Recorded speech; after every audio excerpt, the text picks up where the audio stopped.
The mailbag is back. Pretty simple concept for the most part. You guys send stuff in, I respond to it, I have a lot of fun with it, and that's what we're doing today.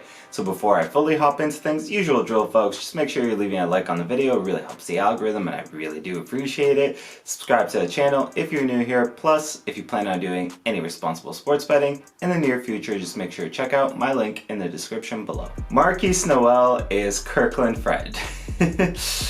Now, hear me out. I do think there's a little bit of validity to this here. I like Noel. I like his game. And like, yeah, the comparisons are obviously going to be there between him and Fred, both being undersized guards and everything. So, with Noel, I do think he has a chance to have an impact on this team down the line. Maybe not necessarily this season, but I do think there is that chance overall. I think the Raptors clearly like him a decent bit, I would say, as evidenced by the fact that they pulled him from the last Summer League game alongside, obviously, with Grady. And now, obviously, we know Grady is going to be a part of the roster.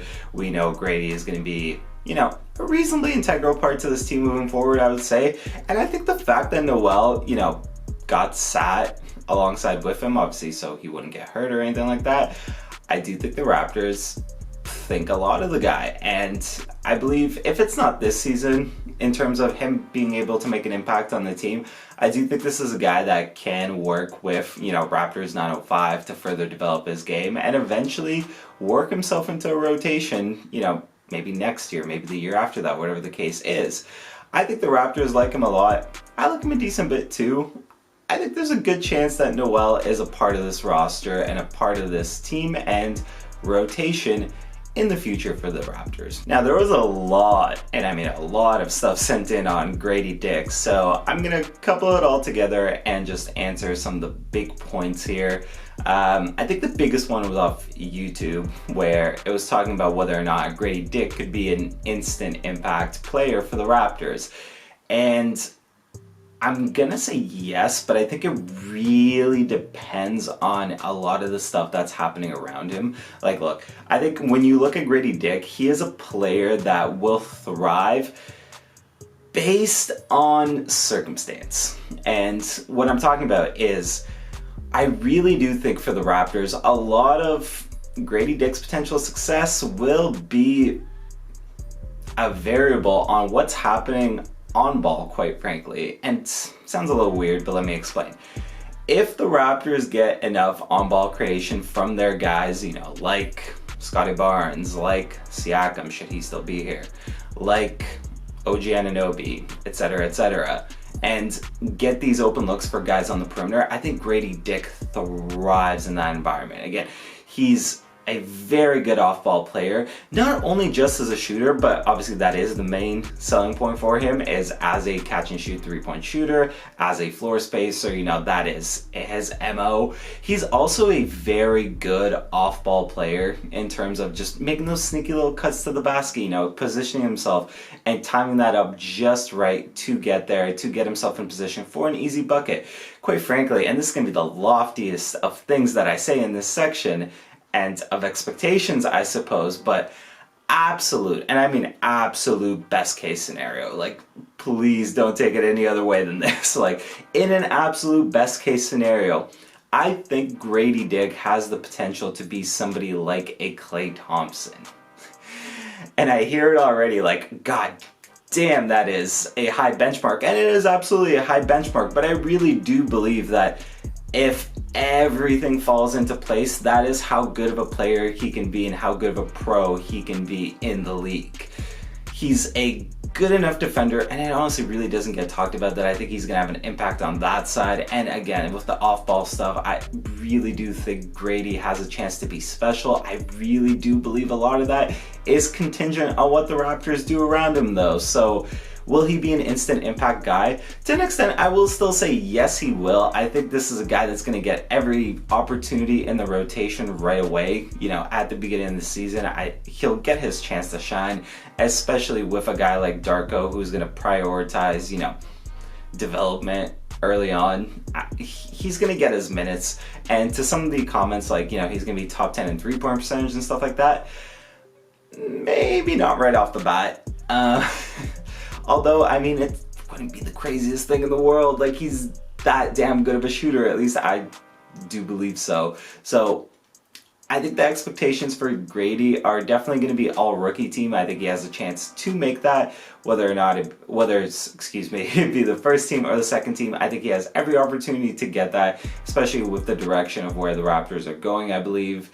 And yes, I think he'll make an impact from day one, whether or not it's a sizable impact in terms of like, you know, all rookie first team, I don't know, but I think he has every chance to make an all rookie second team. He'll be a part of the rotation, and I have all the hope in the world that this guy is going to be a very key integral part of the Raptors moving forward. This is one of the best draft years of all time. Now, this is a statement that I genuinely really do believe can come to fruition. Like, I look at this draft class, like, at the top, in the middle, like, you see guys all over, I think, that have a chance to just really be special. And I mean just special. You know, you look at the top of the draft class, obviously you have Wembanyama. Like, obviously that's the guy that really can carry this draft class. But you also have Scoot, that I've said before and I'll say it again. In a different year, he could have easily been the runaway #1 pick. Like, you have those guys. You have the Thompson twins that I really do believe both have a chance to be special talents in the league. Like, you can look up and down this class, like, really, like, there's plenty of guys that I also do believe, even if they don't turn into like tremendous stars, have every chance to be very good pros for a long time. A guy like Cason Wallace that I was a huge fan of. Then you have a lot of boom or bust guys in this draft that I do think have a chance to hit, you know, some incredible ceilings if all goes well. Think of like a Keontae George, for example. Like, that's a guy that, you know, if everything falls into line, like, that's a star. That's a star player. Like, this draft was absolutely, and I mean absolutely, loaded with potential. Whether or not they capitalize on that potential, you know, obviously that remains to be seen. But in terms of this statement, like, obviously it's not one I can say is true or not, like, at this moment, but it's one that I can definitely say has every possibility and every chance to be a factual, correct statement. And I think there's a very good chance that down the line, 15, 20 years from now, we look back at this draft class and we go, damn, that is a top 5, top 10 draft class of all time. Where do you see the Raptors finishing next season? This is the hardest question, I think, amongst the group. And it's so tough to say right now, right? Like, there's so much stuff up in the air with, obviously, Pascal Siakam's situation. That is just in absolute turmoil where nobody really knows what's going to happen, whether or not he's going to stick on the team, like what his future is going to be, if he's going to get the extension with the Raptors. Like, there's so much up in the air, and I think Pascal's presence on this team obviously makes a big difference of where the Raptors finish in the standings potentially this season, right? Like, I don't know, man. Like, very genuinely and very honestly, like, I just don't know. There's so many variables going into this season, especially because, like, again, if you are trading Pascal, like, what are the pieces you're getting back? How do they fit with this roster? I think that plays a difference, you know, in how this season can potentially go. If you're not trading Pascal, you know, what do you see as the ceiling of this team? Like, are they a middle of the pack playoff team? Are they still in the play-in? Like, what's going on there? Like, where is Scotty Barnes and his development? That's a huge question, right? Like, how does OG Anunoby look in a bigger role that he's going to get this season? Because obviously Fred VanVleet's out the door. Like, for all intents and purposes, you know, should things remain the same as they are in terms of roster construction, OG Anunoby is the third option, I would say, in the pecking order on that team. And how does he look in that? How does he look with more time on ball? Like, can he create some shots for others? Can he finally be more successful off the dribble for himself? Like, do we have development there? There's so many questions and there's so many variables up in the air for this team. Obviously, we've talked about Grady Dick earlier. How does he look as a rookie? You know, how does Gary Trent Jr. look in a potential bounce back season? There's so many variables. I know I've said that like at least like a couple of times now, but I truly do mean it. There's so many variables of how this season could go, and I don't think until we get a little closer to this season I feel comfortable making any kind of prediction. But being honest with you, even when we get closer to the season, this is, of my time at least of being a content creator for the Raptors, probably the toughest year to this point to truly dictate and anticipate where this team is going to be. So honestly, I have no clue in the slightest where the Raptors finish this season, because it could be as high as like, I don't know, like maybe a 4 or 5 seed if like all the pieces fall into place just perfectly, or it could be as low as, I mean, if they end up making some trades outside of the play-in. Like there's so many questions here that just need answering, and it's incredibly tough to say. The Raptors should go into a rebuild. So if you followed this channel, I would say from like the middle of last season, like kind of closer to the deadline but a little bit before, until now, you know, this is a statement that I agree with.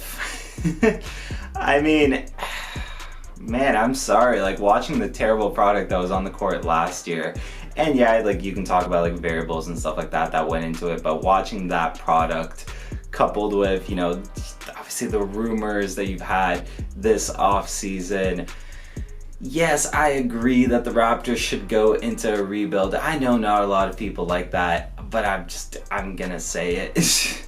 Rebuilds tend to be successful a decent amount of the time, and you're missing out on high-end talent when you're not bad enough to be, you know, right near the top of the draft. So yeah, this is a statement I agree with. Now, again, if you follow this channel long enough, you also know that I believe that the current packages that are around Pascal Siakam, if we're talking about trade packages, are very bad. They're not good packages. There's not a lot of appeal there. If you're talking about the Hawks, if you're talking about the Pacers, that's maybe a little more interesting depending on the pieces that are willing to be included. But overall, like, you know, some of the rumored packages I would say for Siakam right now have been eh.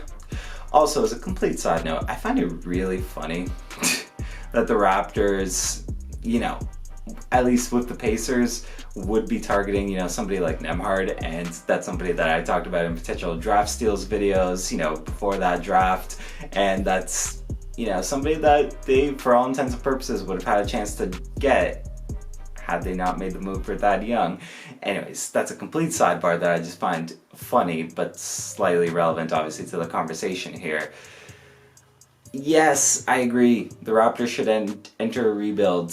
They have the young pieces in place, and they could use a few more to truly fill out a very talented young core. And quite frankly, I think that's their best path to long-term success at this point. So I agree. Enter the full rebuild. I'm ready for it, personally. Hopefully other fans are too. That's just my 2 cents on the matter. Should you disagree, which I'm sure a lot of you will, roast me in the comment sections about it. So that pretty much does it for me. What do you folks think? What do you agree/disagree with from all these takes? Obviously, there's so much room to disagree with stuff that's being said here. Comment below what you do disagree with. Like I said in the last section, roast me in the comments about, quite frankly, whatever you want. I can take it. Yeah, other than that, folks, usual drill. If you haven't done so already, it takes a second and makes such a huge difference. Genuinely, like the video, helps me out so much. Subscribe if you're new here. Other than that, it's been JJ Buckets. It's been a pleasure, and I will see everybody next time.